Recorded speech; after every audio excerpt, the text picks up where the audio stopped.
ഏതാണ്ട് 10-24 kilometre air distance ഉള്ള വയനാട്ടിൽ നിന്ന് കാണാതായ ആളുകൾക്ക് വേണ്ടിയുള്ള തിരച്ചിൽ ഇപ്പോൾ ചാലിയാറിൽ ഇന്ന് മാസ് സെർച്ചാണ് പുരോഗമിക്കുന്നത്.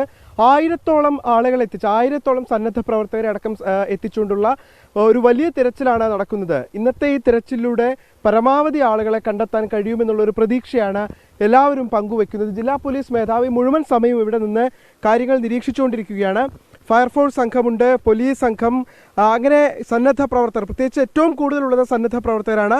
അവരുടെ നേതൃത്വത്തിലാണ് ഇപ്പോൾ ഈ വനമേഖല കേന്ദ്രീകരിച്ചുകൊണ്ടുള്ള തിരച്ചിൽ ഇപ്പോൾ പുരോഗമിച്ചുകൊണ്ടിരിക്കുന്നത്. എന്നെങ്കിലും പരമാവധി ആളുകൾ, അതായത് നമുക്കറിയാം ഈ ദുരന്തവുമായി ബന്ധപ്പെട്ട് ഏറ്റവും കൂടുതൽ ആളുകളെ കണ്ടെത്തിയിട്ടുള്ളത് തന്നെ ചാലിയാറിൽ നിന്നാണ്. 205 മൃതദേഹങ്ങളാണ് ഇന്നലെ വൈകിട്ട് വരെ ഈ ചാലിയാറിൽ നിന്ന് കണ്ടെത്തിയിട്ടുള്ളത്. സ്വാഭാവികമായിട്ടും കൂടുതൽ പേരെ കൂടി, ഇനി കാണാനായിട്ടുള്ള കൂടുതൽ ആളുകളെ കൂടി ഈ ചാലിയാറിൻ്റെ തീരത്ത് നിന്ന് കണ്ടെത്താൻ കഴിയുമെന്നുള്ള പ്രതീക്ഷയാണ് രക്ഷാപ്രവർത്തകരെല്ലാം തന്നെ പങ്കുവെക്കുന്നത്.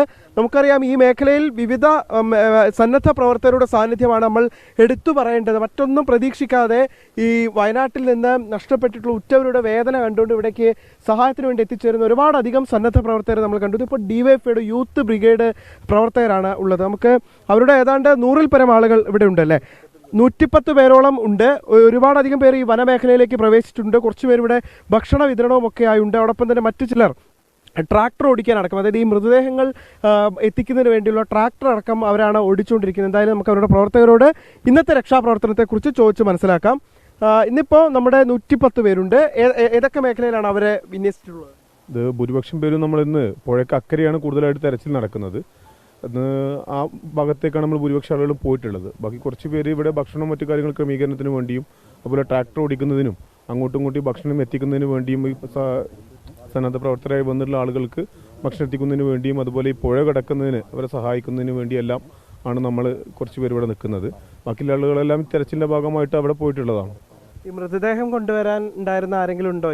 ഈ ഞങ്ങളെല്ലാം അതിലുണ്ടായിരുന്നവരായിരുന്നു. ആദ്യ ദിവസം മുതൽ രണ്ടാമത്തെ ദിവസമായിരുന്നു കൂടുതൽ മൃതദേഹം മേലെ നിന്ന് കുമ്പളപ്പാറയിൽ നിന്ന് 14 കിലോമീറ്റർ, അത് സൂചിപ്പാറയുടെ ഏകദേശം അടുത്ത് അവിടെ നിന്നായിരുന്നു കൊണ്ടുവരുന്നത്. 2-3 തവണയെല്ലാം നമ്മളെല്ലാം അവിടെയൊക്കെ കിലോമീറ്ററോളം ഉള്ളിൽ പോയി തിരച്ചിലെല്ലാം നടത്തിയതാണ്. എന്നിട്ടും നമ്മൾ പിന്നീടും പോകുമ്പോഴെല്ലാം ബോഡി കിട്ടുന്ന സാഹചര്യമുണ്ട്. ഇന്നലത്തെ തിരച്ചിൽ 5-ാം ദിവസത്തെ തിരച്ചിൽ ഇവിടുന്ന് താഴോട്ടായിരുന്നു. അപ്പോൾ നമ്മൾ താഴോട്ട് പനങ്കയം പാലം വരെ നമ്മളെല്ലാം എല്ലാ സന്നദ്ധ സംഘടനകളും ഡിവൈഎഫ്ഐ യൂത്ത് ബ്രിഗേഡും എല്ലാം തിരഞ്ഞിരുന്നു. അവിടെ ഇന്നലെ 5 ബോഡി പാർട്സുകളെല്ലാം കിട്ടി.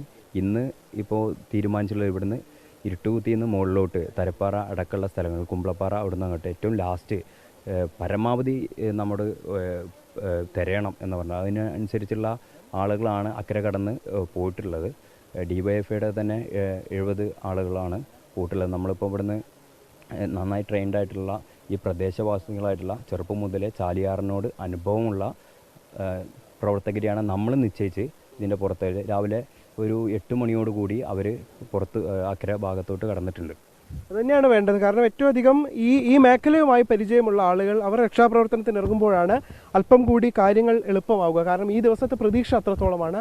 നമുക്ക് വയനാട്ടിൽ നിന്ന് കാണാതായിട്ടുള്ള ആളുകൾ, അവരുടെ ഉറ്റവരും ഉടയവരുമൊക്കെ അവരെവിടെയെങ്കിലും ഉണ്ടാകുമെന്നുള്ള പ്രതീക്ഷ വെച്ചു പുലർത്തുന്ന ആളുകളാണ്. സ്വാഭാവികമായിട്ടും അവരെ കണ്ടെത്തുക എന്നുള്ളതും ഒരു ആശ്വാസകരമായിട്ടുള്ള കാര്യം തന്നെയാണ്. എന്തായാലും തെരച്ചിൽ ഇപ്പോഴും പുരോഗമിക്കുകയാണ്. ഇതുവരെ നമുക്ക് ഏതെങ്കിലും മൃതദേഹങ്ങൾ കണ്ടെത്തിയതായോ അല്ലെങ്കിൽ ആളുകളെ കണ്ടെത്തിയതായോ ഉള്ള വിവരങ്ങളൊന്നും തന്നെ ലഭിച്ചിട്ടില്ല. പക്ഷേ ഇന്നത്തെ തെരച്ചിലിൽ വലിയ പ്രതീക്ഷയാണ് ജില്ലാ ഭരണകൂടമടക്കം വെച്ചു പുലർത്തുന്നത്.